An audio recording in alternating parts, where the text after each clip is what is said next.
बिस्मिल्लाहिर्रहमानिर्रहीम। क्लास हम कीमोथेरेपी के बारे में पढ़ रहे हैं। ठीक है, तो हमने जो इससे पहले लेक्चर हैं उसमें हमने एंटीवायरल ड्रग्स के थ्रू जो हम कीमोथेरेपी करते हैं, ठीक है, जो ट्रीटमेंट करते हैं इन्फेक्शंस का, उसके बारे में पढ़ा। उसके अलावा हमने एंटीबैक्टीरियल ड्रग्स के थ्रू जो हम ट्रीटमेंट करते हैं इन्फेक्शंस का, उसके बारे में भी पढ़ा। और उसके साथ साथ हमने एंटी फंगल ड्रग्स के बारे में भी पढ़ा। ठीक है, तो जो नेक्स्ट हमारा कोर्स आउटलाइन में टॉपिक है वो है कैंसर कीमोथेरेपी, यानी कैंसर का जो हम ट्रीटमेंट करते हैं कीमोथेरेपी के थ्रू, वो किस तरह से किया जाता है, उसके बारे में अब हम इन डिटेल देखेंगे। तो सबसे पहले देखते हैं कि कैंसर की जो कीमोथेरेपी है ये होती क्या है।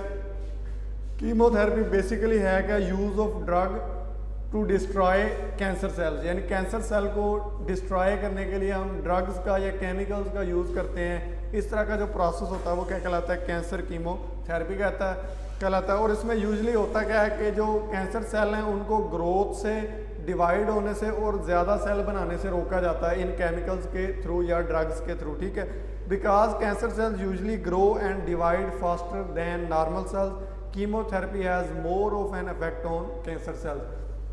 कैंसर सेल्स की एक क्वालिटी करेक्टरिस्टिक होती है कि वो क्या करते हैं कि वो ग्रो करते हैं रैपिडली दैन नॉर्मल सेल। यानी एक नॉर्मल सेल है, जिस तरह से वो ग्रो करता है उससे वो ज़्यादा स्पीडली ग्रो करते हैं। ठीक है, जबकि जो कीमोथेरेपी इसमें क्या होती है, ड्रग होती है, वो उनकी ग्रोथ को रोकती है। ठीक है, जब उसकी ग्रोथ रुक जाएगी तो वो जो कैंसर सेल की वजह से हमें इन्फेक्शन हुआ है या कैंसर जो काज हुआ है, जो ट्यूमर बना है, वो क्या हो जाएगा, ख़त्म हो जाएगा, किल हो जाएगा। ठीक है, तो सबसे पहले देखते हैं कैंसर होता क्या है।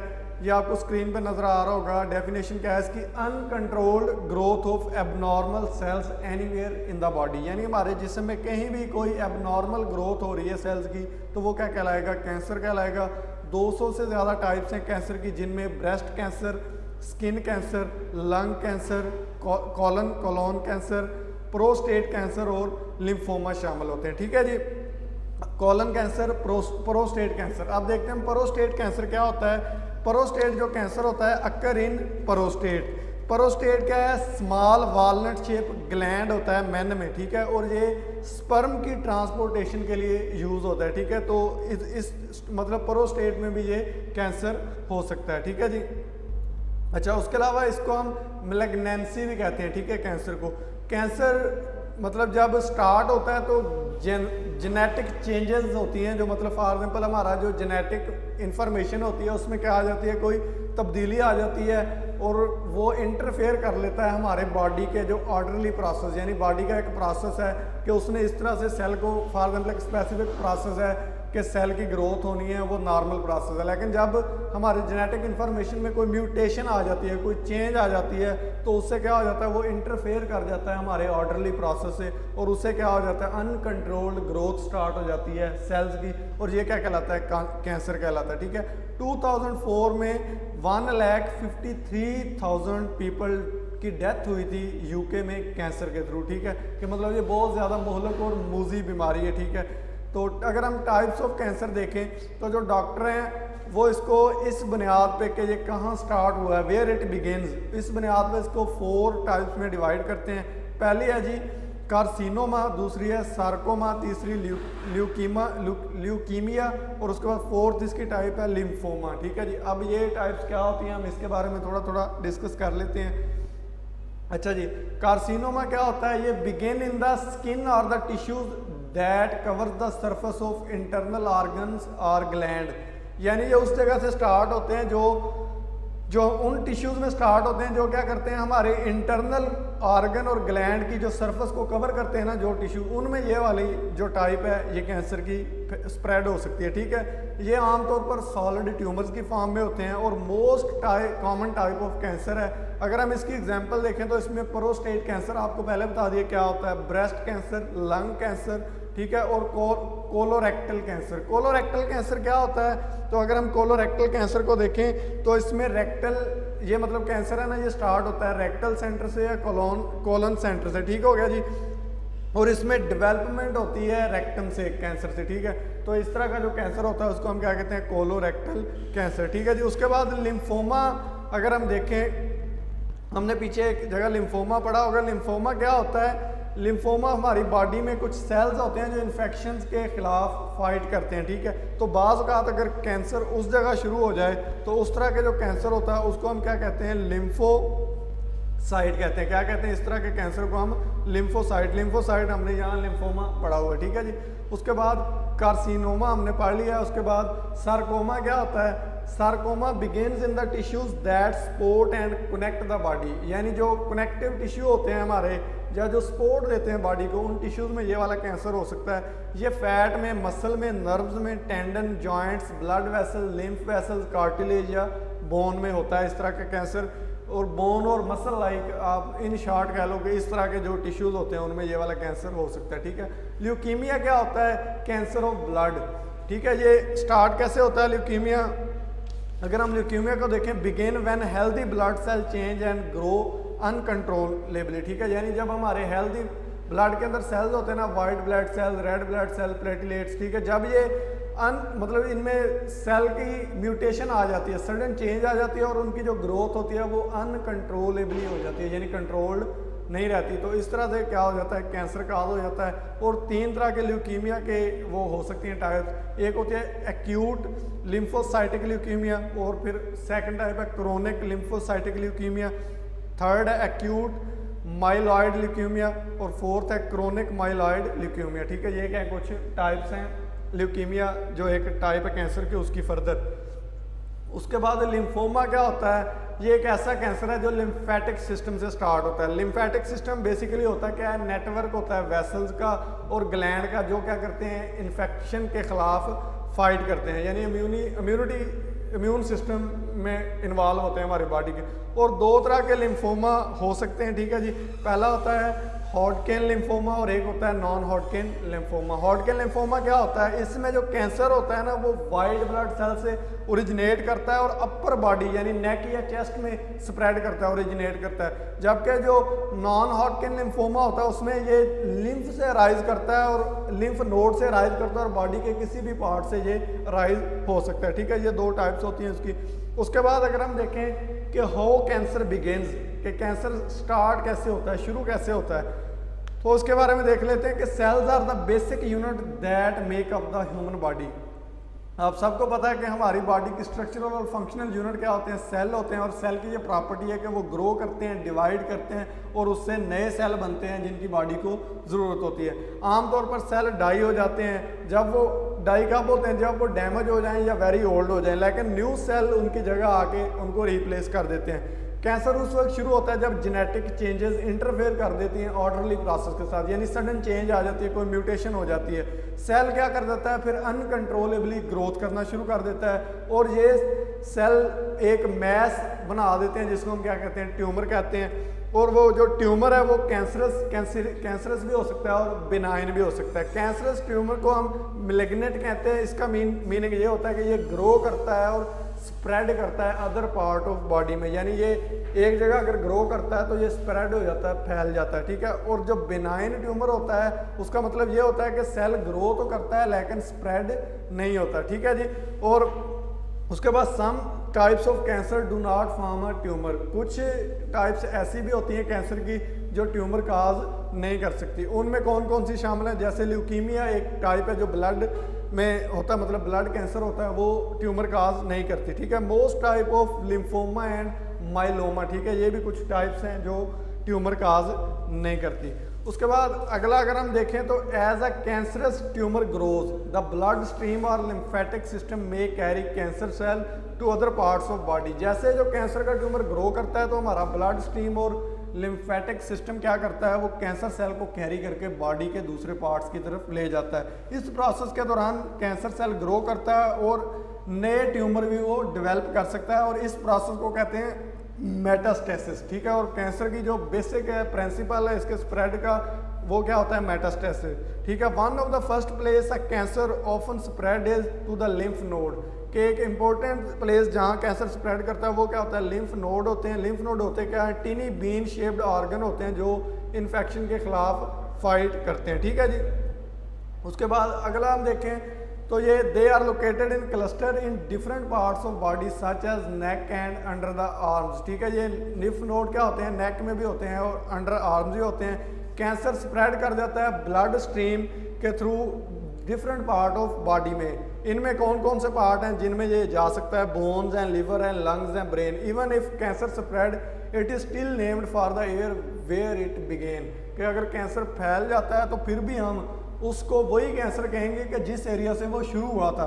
For example if breast cancer spread into lungs, अगर ब्रेस्ट कैंसर है वो लंग्स में फैल जाता है तो हम उसको मेटास्टैटिक ब्रेस्ट कैंसर कहेंगे, ना कि हम उसको लंग कैंसर। यानी जहाँ से बिगिनिंग हुई है कैंसर की हम उसी पार्ट के हिसाब से उसको नेमिंग करेंगे, ठीक है जी। उसके बाद most common science and symptoms of cancer के फॉर एग्जाम्पल, वैसे तो डायग्नोज करना बड़ा डिफ़िकल्ट है, मुश्किल है कैंसर को आम हालात में टेस्टिंग के बगैर, लेकिन फिर भी कुछ ये कॉमन साइंस एंड सिम्टम्स हैं कि अगर ये वाली आपके अंदर किसी पेशेंट के अंदर पाई जाती है तो उसको कम से कम अपना टेस्टिंग करवानी चाहिए कि आया कि उसके बॉडी में कोई कैंसरस ट्यूमर तो नहीं ग्रो कर रहा। उसमें कौन कौन सी? पहले वेट लॉस हो जाता है, फीवर होता है, फटीक होती है, अ लंप और थिकनिंग ऑफ स्किन, यानी स्किन थिक हो जाती है, स्किन चेंज यानी स्किन का कलर चेंज हो जाता है, येलोइंग हो जाती है, और कोई पेन हो जाता है, ब्लैडर फंक्शन चेंज यानी जो हमारा ब्लैडर है उसके फंक्शन चेंज हो जाते हैं, कफ एंड हॉर्नेस यानी हमें खांसी हो जाती है और बुरी तरह से मतलब खांसी वो स्टार्ट हो जाती है, इनडाइजेशन यानी प्रॉपर डाइजेशन नहीं होती, ब्लीडिंग हो जाती है, और स्वेलन लिम्फ नोड, जो हमारे लिम्फ नोड है वो स्वेलो कर जाते हैं। ये क्या कुछ कॉमन साइंस एंड सिम्टम्स हैं कैंसर की। और कुछ क्लूज हैं दैट कैंसर हैज स्प्रेड, कुछ ऐसे क्लूज हैं जिनसे इंसान को पता चल सकता है कि कैंसर स्प्रेड हो रहा है या नहीं। For example bone metastasis, bone metastasis में क्या है कि cancer that has spread to the bones may cause joint pain और फ्रैक्चर, यानी अगर आपके जॉइंट में पेन हो रही है या कोई फ्रैक्चर ऐसे ही आ गया, ठीक है, तो उसमें भी क्या होगा? बोन मेटास्टेसिस के चांसेस होते हैं। लिवर मेटास्टेसिस में क्या होता है? अगर आपको जॉइंटिस और स्वेलिंग इन योर एब्डोमेन हो जाती है तो आपको क्या है कि ये एक तशखीस करवानी चाहिए आपको, इस चीज़ की आपको टेस्टिंग फर्दर करवानी चाहिए। ब्रेन मेटास्टेसिस में क्या है कि अगर आपको कुछ सिम्टम जैसा कि हेडेक, स्पीच डिफ़िकल्टी यानी बोलने में प्रॉब्लम आपको आ रहा है, ब्लड विजन आपकी जो नज़र है, आप किसी चीज़ को देखते हैं तो वो धुंधली नज़र आती है, या डिजीनेस, ठीक है, तो आपको इस तरह की अगर अलामात हों तो आपको इसके लिए भी चेकअप करवाना चाहिए, वो ब्रेन मेटास्टेसिस हो सकता है। लंग मेटास्टेसिस में क्या होता है? वो ट्रिगर कर देता है शॉर्टनेस ऑफ ब्रीथ, आपको सांस लेने में दुश्वारी हो सकती है, और परसिस्टेंट कफ यानी आपको मुसलसल खांसी भी होती रहती है। ये कुछ डिजीज़ हैं जो लंग मेटास्टेसिस के बारे में हो सकती हैं, ठीक है। कोई ये मतलब सिम्टम्स हैं इसके, अगर इस तरह की कोई आप अलामत किसी पेशेंट में पाई जाती हैं तो उसको टेस्टिंग करवानी चाहिए। अच्छा जी, उसके बाद अगला हमारा जो हेडिंग है वो है जी how cancer starts, grows and spread, कि कैंसर किस तरह से स्टार्ट होता है, ग्रो कैसे होता है और फिर स्प्रेड कैसे करता है। वैसे मैंने बेसिक प्रिंसिपल आपको मेटास्टेसिस के थ्रू बता दिया है कि वो उस तरह से स्प्रेड होता है। Our body is made up of trillion of cells group to form tissues and organ, यानी हमारी बॉडी में सेल होते हैं जो मिलकर टिश्यू बनाते हैं और ऑर्गन बनाते हैं। Genes inside the nucleus of each cell tell it when to grow, work, divide and die, कि हर सेल के अंदर एक जेनेटिक इन्फॉर्मेशन होती है इन दी फॉर्म ऑफ जीन, और वो जीन क्या होता है? वो एक कमांडर होता है, वो कमांड देता है, ठीक है, वो हुक्म देता है कि इस वक्त इस सेल ने ये काम करना है, ठीक है। उसके बाद वो ये भी हुक्म देता है कि इस सेल ने ग्रो करना है, इस सेल की अब डेथ होनी है और इसको हमने अब रिप्लेस करना है, ठीक है। ये सारा काम क्या करता है? जीन्स के अंदर एक न्यूक्लियस होता है, न्यूक्लियस क्या होता है? कंट्रोल टावर है एक किस्म का, वो कंट्रोल करता है पूरी सेल की बॉडी को, ठीक है। Normally our cells follow these instructions and we stay healthy, यानी अगर ये वाली इंस्ट्रक्शन अगर हमारा सेल फॉलो करता रहे तो हम हेल्दी रहते हैं। But when there is a change in our DNA और डैमेज टू इट, अगर खुदा ना खास्ता किसी पेशेंट के डीएनए में कोई चेंज आ जाए या डैमेज आ जाए तो वो जो उसका जीन है जिसके अंदर इंस्ट्रक्शन है वो क्या हो जाएंगी? तब्दील हो जाएंगी। जब वो तब्दील हो जाएगा तो हम उसको कहते हैं जीन कैन म्यूटेट, यानी उसमें सडन चेंज आ गई है, म्यूटेशन कहते हैं इसको।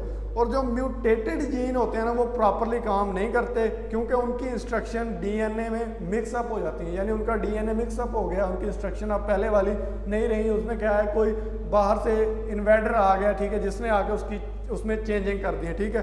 तो इस तरह का जो सेल्स हैं वो क्या कर देते हैं? वो डिवाइड करते हैं और ग्रो करते हैं एबनॉर्मली, यानी उनकी कंट्रोल्ड ग्रोथ या डिवीजन नहीं होती, which can lead to cancer. उससे फिर क्या हो सकता है? कोई कैंसर हो सकता है, ठीक है। अब फॉर एग्जांपल ये एक जीन एंड कैंसर के बारे में दिखाया गया है कि ये न्यूक्लियस है, ठीक है। न्यूक्लियस के अंदर हेरिडिटी है और एक इस फॉर्म में क्रोमोसोम एंड डीएनए के मालिक्यूल हैं, ठीक है। अब उसके अंदर कोई केमिकल या कोई वायरस या कोई रेडिएशन आके इंटरप्ट करके इस डीएनए की सीक्वेंस को अगर चेंज कर देगी इंफॉर्मेशन को, तो उससे क्या हो सकता है, कैंसर काज हो सकता है और सडन चेंज आ सकती है, म्यूटेशन आ सकती है, ठीक है जी। उसके बाद दिखाया गया कि सेल किस तरह से डिवाइड करता है, ठीक है। तो अगर हम देखें तो सबसे ऊपर आपको नज़र आ रहा होगा कि ये सेल है फॉर एग्जांपल, और सेल के ऊपर क्या लगा हुआ, ग्रोथ रिसेप्टर है, ठीक है। क्या होते हैं, ग्रोथ रिसेप्टर। ये ग्रोथ रिसेप्टर क्या होते हैं, इसके ऊपर स्पेसिफिक चीज़ आके अटैच हो जाती है और फिर वो आगे हुक्म देते हैं कि अब सेल ने ग्रो करना है, ठीक है। उसके बाद ग्रोथ रिसेप्टर के बाद होते हैं रिसेप्टर फॉर सेल डिवीजन।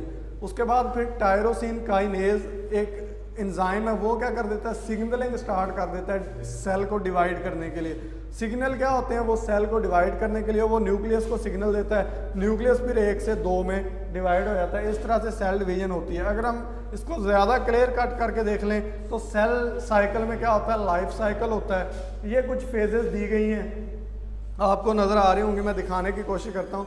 ये क्या है, माइटोसिस का प्रोसेस है, एम फेज है, ठीक है, ये वाली। उसके बाद ये G1 फेज है और इसको गैप 1 कहते हैं, ठीक है। और इसके बाद कुछ सेल जैसे होते हैं जो G0 यानी रेस्टिंग फेज में चले जाते हैं, ठीक है। फॉर एग्जांपल हमारे ब्रेन के या नर्व सेल या मसल सेल, ठीक है।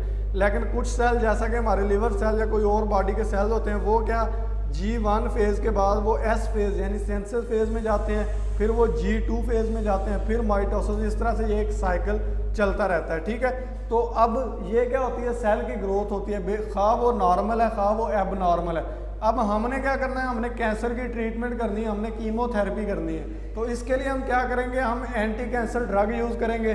और वो एंटी कैंसर ड्रग्स क्या होंगी, वो इसमें से किसी एक फेज़ को आके स्टॉप कर देंगी, ठीक है। वो इसके साथ आके बाइंड हो जाएंगी और इस फेज़ को स्टॉप कर देंगी। जब वो इसमें से यानी वो G1 फेज़ को, G0 को, S को या G2 को या M फेज़ को किसी एक को आगे स्टॉप करेंगे, उसके साथ अटैच होके। जब वो आगे उसके साथ अटैच होके इस प्रोसेस को स्टॉप कर देंगी तो जो सेल है वो रेप्लिकेट नहीं करेगा, वो सेल 1 से 2 में डिवाइड नहीं होगा। जब सेल 1 से 2 में डिवाइड नहीं होगा तो इसका मतलब है जो कैंसर सेल है वो क्या एक किस्म का कंट्रोल हो गया है, ख़त्म हो गया, ठीक है जी।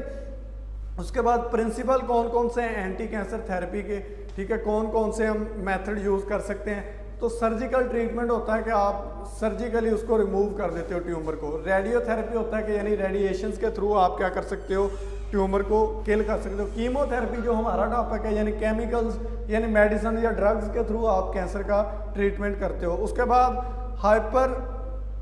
Hyperthermia therapy. हाइपरथर्मिया थेरेपी ऐसी थेरेपी होती है जिसमें बॉडी को एक्सपोज किया जाता है हाई टेम्परेचर से। किससे एक्सपोज किया जाता है, हाई टेम्परेचर से। तो उससे क्या हो जाता है, कैंसर सेल किल हो जाता है। उसके बाद कंबाइंड ट्रीटमेंट हो सकती है। कंबाइंड ट्रीटमेंट में 1 से ज़्यादा मेडिकेशन यूज़ की जाती हैं। फोटोथेरेपी ये होता है कि फोटोथेरेपी में हम क्या करते हैं, हम टाइप ऑफ मेडिकेशन है जिसमें हम फ्लोरिसेंट लाइट यूज़ करते हैं, ठीक है। उसके अलावा फ्लोरिसेंट लाइट के बल्ब होते हैं और दूसरे सोर्स भी जैसा हेलोजन लाइट या LED लाइट भी यूज़ कर सकते हैं कैंसर के ट्रीटमेंट के लिए। उसके बाद कुछ होती है immunotherapy that helps our immune system to fight against cancer, के ऐसा सिस्टम जिसमें हमारी इम्यूनिटी को डेवलप किया जाता है ताकि वो कैंसर सेल के गिर्द या खिलाफ फाइट कर सके। तो अब हम अपने टॉपिक की तरफ आते हैं। हमारा टॉपिक इनमें से कौन सा है, कीमोथेरेपी का। तो कीमोथेरेपी अगर पहले बता दिया केमिकल्स के थ्रू जो हम ट्रीटमेंट करते हैं कैंसर सेल की, तो ये 2 तरह की कीमोथेरेपी में ड्रग्स हो सकती हैं। एक होती है cell cycle phase non specific drug और दूसरी होती है cell cycle phase specific drug. Non specific drug पता क्या होती हैं, वो ऑल स्टेजेस ऑफ प्रोलाइफरेशन, मतलब वो G1 पे भी, S पे भी, G2 पे भी, M फेज, हर फेज पे वो एक्ट कर सकती हैं, but not in the G0 phase. लेकिन वो G0 फेज या रेस्टिंग फेज पे एक्ट नहीं करती, बाकी हर फेज पे वो एक्ट करती हैं, उनके साथ बाइंड कर जाती हैं। जब बाइंड कर जाएंगी तो वो उस प्रोसेस को रोक देंगी, ठीक है। और इसकी एग्जांपल नीचे दी गई है, जैसे साइक्लोफॉस्फामाइड और उसके बाद मेलफेलन, ठीक है। ये क्या 2 ड्रग्स हैं। उसके बाद cell cycle phase specific drug क्या होती हैं, वो क्या करती हैं, वो सिर्फ एक स्पेसिफिक फेज के लिए होती हैं। ये नहीं होता कि वो हर फेज के ऊपर एक्ट कर दे। वो क्या होती है, स्पेसिफिक फेज के लिए, यानी G1 के लिए अलग से ड्रग, G2 के लिए अलग से ड्रग, S फेज़ के लिए अलग से ड्रग, M फेज़ के लिए अलग से ड्रग, ठीक है। ये इस तरह की जो होती हैं उनको क्या कहते हैं हम phase specific. Phase non specific क्या होती हैं, वो हर फेज़ पे आके एक्ट कर देती हैं। अगर हम इसके principal properties of neoplastic cell देखें तो एबनॉर्मल ग्रोथ होती है with self sufficient growth signal, यानी खुद ही बॉडी सिग्नल देता है और उससे फिर एबनॉर्मल ग्रोथ शुरू हो जाती है। Insensitivity to anti growth signal, यानी बॉडी में कुछ एंटी ग्रोथ सिग्नल होते हैं जो ग्रोथ को रोकते हैं, वो इनसेंसिटिव हो जाते हैं, उनमें सेंसिटिविटी खत्म हो जाती है। इमोर्टलाइजेशन हो जाती है, इन्वेजन एंड मेटास्टेसिस स्टार्ट हो जाती है, ठीक है। इवेजन ऑफ एपोप्टोसिस, अब देखें इवेजन ऑफ एपोप्टोसिस क्या होता है, इसका मतलब होता है अपोजिट टू सेल ग्रोथ, यानी इट इज़ सेल डेथ, यानी सेल की डेथ हो जाती है। सस्टेन्ड एंजियोजेनेसिस, यानी कैंसर का ट्यूमर बन जाता है। और डीएनए इंस्टेबिलिटी, डीएनए में जो स्टेबिलिटी होती है वो क्या हो जाती है, ख़त्म हो जाती है, ठीक है। ये क्या है, कुछ प्रिंसिपल्स हैं। एडवर्स इफेक्ट साइटोटॉक्सिक कीमोथेरेपी के क्या होते हैं। इमीडिएट इफेक्ट में नोजिया, वॉमिटिंग हो सकती है, और ये कुछ और इफेक्ट दिए गए हैं। ड्रग एक्स्ट्रावेस्टेशन, यानी ये वाले ड्रग यूज़ करेंगे तो उससे क्या क्या प्रॉब्लम हो सकते हैं, ठीक है जी। उसके बाद डिलेड इफेक्ट हो सकते हैं, बोन मैरो सप्रेशन हो सकती है, सब ड्रग यूज़ करने से इन्फेक्शन हो जाता है। और ड्रग स्पेसिफिक ऑर्गन टॉक्सिसिटी, यानी स्पेसिफिक ऑर्गन में स्पेसिफिक टॉक्सिसिटी भी ये क्रिएट कर सकती हैं। उसके बाद साइकेट्रिक प्रॉब्लम हो सकते हैं, ठीक है जी। लेट इफेक्ट में क्या हो सकता है, आपकी डेवलपमेंट ऑफ सेकेंडरी कैंसर हो सकती है, या कुछ और ये इफेक्ट बताए गए, ये इस तरह के इफेक्ट का हो सकते हैं, ठीक है जी। अब हम देखते हैं drugs used in cancer chemotherapy, कि कैंसर की कीमोथेरेपी में जो ड्रग्स यूज़ होती हैं वो कौन कौन सी हैं। पहला है ये अल्काइलेटिंग एजेंट, दूसरी है एंटी मेटाबोलाइट, ये क्लासिफिकेशन समझ ले इसकी। तीसरी है डीएनए बाइंडिंग एजेंट्स, उसके बाद फोर्थ पे टोपो आइसोमरेज इनहिबिटर, फिफ्थ पे है माइक्रोट्यूबुलर इनहिबिटर, सिक्स पे है मॉलिक्यूलरी टारगेट एजेंट या स्मॉल मॉलिक्यूल और मोनोक्लोनल एंटीबायोटिक होती हैं, ठीक है। हार्मोन्स भी यूज़ हो सकते हैं और बायोलॉजिकल रिस्पॉन्स मॉडिफायर, ये क्या कुछ ड्रग्स हैं जो कीमोथेरेपी में यूज़ होती हैं। तो मैं आपको ये 2 ड्रग आज पढ़ाऊंगा, लेकिन आपको मैं एक चीज़ बता रहा हूँ कि आपने माइटोसिस और मीओसिस का जो प्रोसेस है उसको खुद से पढ़ लेना है, क्योंकि मैं ये आपको अब नहीं करवाऊंगा, ठीक है। आपको ये आना चाहिए, आप बड़ी देर से पढ़ रहे हैं, आपको उसके बारे में कम्प्लीटली पता हो कि ये क्या होता है। और डीएनए रेप्लिकेशन बायोकेमिस्ट्री में आपको पढ़ाया हुआ है, आपने उसको अच्छी तरह से देख लेना, तो फिर आपको इसका मोड ऑफ एक्शन समझने में आसानी होगी। तो थैंक यू नहीं है, हम आगे चलते हैं। अल्काइलेटिंग एजेंट, ठीक है। ये पहली एक ड्रग है। अल्काइलेटिंग एजेंट होते क्या हैं, are particularly effective when cells are dividing rapidly, ये उस वक्त इफेक्टिव होते हैं। अल्काइलेटिंग एजेंट एक क्लास है, हम उसको पढ़ रहे हैं, जब सेल क्या कर रहे होते हैं, रैपिडली डिवाइड कर रहे होते हैं, but not in phase specific, लेकिन ये फेज स्पेसिफिक नहीं है, फेज नॉन स्पेसिफिक। ये क्या करते हैं, डीएनए के साथ कंबाइन कर जाते हैं और उसको डैमेज करते हैं, मैलिग्नेंट को, और डिवाइडिंग नॉर्मल सेल है उस प्रोसेस को वो रोक देते हैं। If a tumour is sensitive to one alkylating agent, it is usually sensitive to another, यानी कोई अगर एक ऐसा ट्यूमर है बॉडी में जो एक अल्काइलेटिंग एजेंट के खिलाफ सेंसिटिव है, तो वो साफ जा रहा है फिर वो दूसरे के खिलाफ भी होगा, लेकिन ऐसा अक्सर होता नहीं है। सम अल्काइलेटिंग एजेंट कौन से हैं, तो ये आपके सामने नज़र आ रहे होंगे। मस्टीन है, साइक्लोफॉस्फामाइड है, आइफोस्फामाइड है, और क्लोर एम्बुसिल है, उसके बाद ब्यूसुल्फान है और मेल्फालान, ठीक है। ये क्या है, कुछ अल्काइलेटिंग एजेंट्स हैं। पहला कौन सा है, मस्टीन क्या है, इसको मैक्लोरेथामाइन भी कहते हैं, क्या कहते हैं इसको, मैक्लोरेथामाइन भी कह सकते हैं। ये सोल्ड अंडर ब्रांड नेम मस्ट्राजिन, ठीक है जी। मस्ट्राजिन इसका ब्रांड नेम है, मार्केट में इस नाम से ये ड्रग अवेलेबल होती है। प्रोटोटाइप अल्काइलेटिंग एजेंट है ये। इसका दूसरा नाम, इसको क्लोरमेथाइन भी कहते हैं, इसको क्या कहते हैं, क्लोरमेथाइन।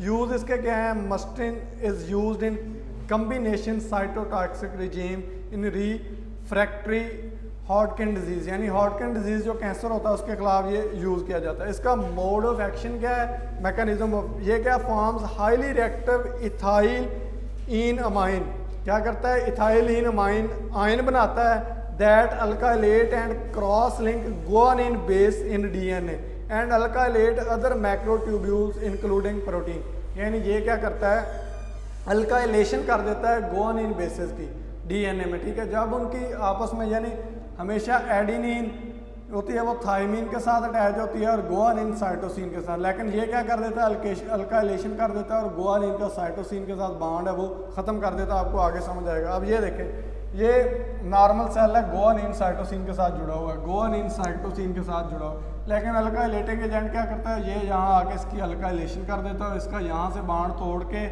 ठीक है, इसका गुआनिन के साथ दोबारा बॉन्ड बना देता है, यानी गुआनिन का गुआनिन के साथ बॉन्ड बना देता है। इससे क्या हो जाएगा, डीएनए का स्ट्रक्चर रैप्चर हो जाएगा।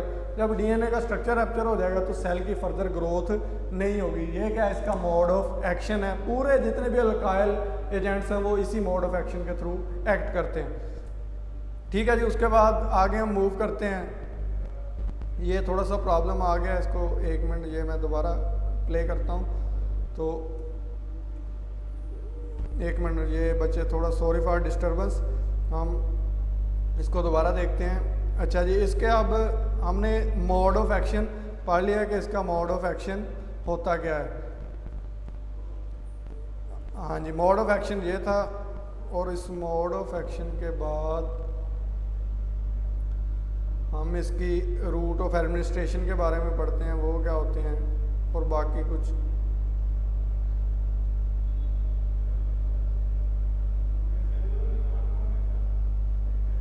ये थोड़ा सॉरी डिस्टर्ब हो गया है। हम थोड़ा सा रिवाइज कर लेते हैं कि हमारा टॉपिक क्या है, कैंसर कीमोथेरेपी। कैंसर कीमोथेरेपी में हमने पढ़ा क्या क्या अभी तक। हमने पहले तो देखा कि कैंसर कीमोथेरेपी होती क्या है, ठीक है जी। उसके बाद हमने डिफरेंट एजेंट्स यूज़ किए, ठीक है, कौन कौन सा एजेंट किस ड्रग के लिए यूज़ होता है, ठीक है जी। अब हम इसकी फार्माकोकाइनेटिक्स देखते हैं इसी ड्रग की। जो मस्टीन है ये इंट्रावेनसली दी जाती है, ठीक हो गया जी।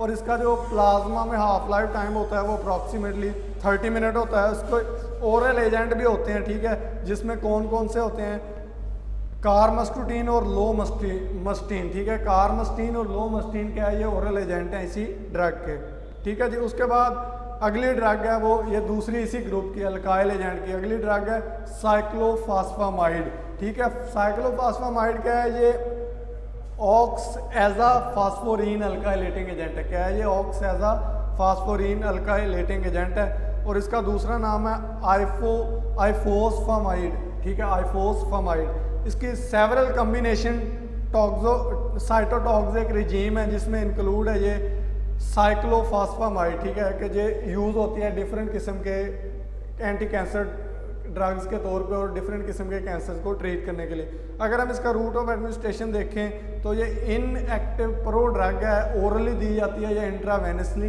दी जाती है, ठीक है जी। क्लिनिकल सिग्निफिकेंस क्या है, ये डिफरेंट बताई गई हैं चीज़ें, डिफरेंट किस्म के कैंसर बताए गए हैं, ठीक है, ल्यूकीमिया, ठीक है, माइलोमा, उसके बाद लिम्फोमास, ठीक है, इसके लिए लिम्फोमा, ठीक है, इनके लिए ये यूज़ होते हैं। इसका मोड ऑफ एक्शन वही है जो पहले वाला है, ठीक है। वो मोड ऑफ एक्शन क्या है, वो ये वाला मोड ऑफ एक्शन इसका भी है, ठीक है, इसी ड्रग का। अगर इसकी हम फार्माकोकाइनेटिक्स देखें तो मेटाबॉलिक एक्टिवेशन इसकी लिवर में होती है, एब्जॉर्प्शन इसकी गैस्ट्रोइंटेस्टाइनल ट्रैक में एक्सीलेंट होती है, 100% बायो अवेलेबिलिटी होती है और यूरिन के थ्रू ये एक्सक्रीट होती है। रीनल एक्सक्रीशन क्या है, वन ऑफ इट्स मेटाबोलाइट है, ठीक है जी। एडवर्स इफेक्ट इसके सेम एज प्रीवियस है, ठीक है। ये आपका यहाँ पे टॉपिक कंप्लीट होता है, लेकिन उसके अलावा आपकी असाइनमेंट है। असाइनमेंट में ये 2 नीचे ड्रग दी गई हैं, ठीक है, मेसना और प्रोकार्बाजाइन, ठीक है, ये 2 ड्रग हैं। इन ड्रग को आपको बुक दी गई है, उस बुक में सारा कुछ बताया गया जिस तरह से मैंने आपको ये बताया है, ठीक है। क्या क्या बताई है हमने, पहले ड्रग होती क्या है, उसका रूट ऑफ एडमिनिस्ट्रेशन क्या है, उसका मोड ऑफ एक्शन क्या है, उसकी क्लिनिकल सिग्निफिकेंस क्या है, उसके एडवर्स इफेक्ट क्या है, उसके फार्माकोकाइनेटिक्स क्या है, ये सारी चीज़ें आपने ये बतानी है, ठीक है। ये आपने खुद करना है और आपने असाइनमेंट मुझे सबमिट करवानी है, ठीक है। आज का लेक्चर हमारा यहाँ कंप्लीट होता है। नेक्स्ट लेक्चर में फिर हम इंशाल्लाह अगला टॉपिक स्टार्ट करेंगे। तब तक के लिए अल्लाह हाफिज़, थैंक यू सो मच।